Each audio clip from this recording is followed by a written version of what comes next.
All right, so how do we approach incremental training? Me personally, because my circumstances while I was retraining were so extreme, didn't need to incremental train hardly at all because I was in incremental training all the time. It's just funny. Um, calm your system down for a bit. There's two different kinds of incremental training you can do. You can do like a concrete one or an abstract one. Concrete would be like in real time, like with a certain person, let's say, you know, that's triggering to you.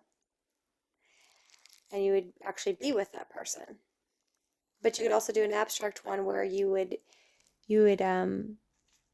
set this up before you did a round. And let me tell you why abstract is great. Is because is because you can it's kind of like a controlled environment, right?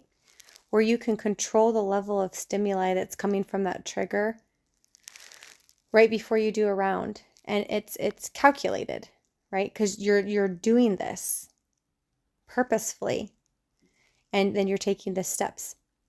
So like before you do a round, you would, let's say if it was a person, you would maybe think of a scenario with this person or just the person in general that was bringing up a trauma pattern.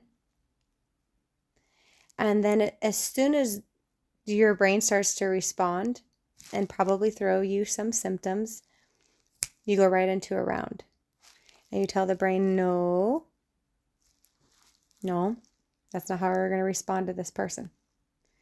And it'll start to help you retrain the association to the person or what the person said or whatever.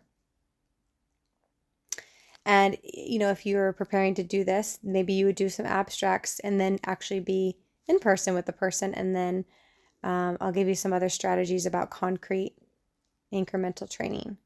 And you do it until there's a new pattern there with that trigger.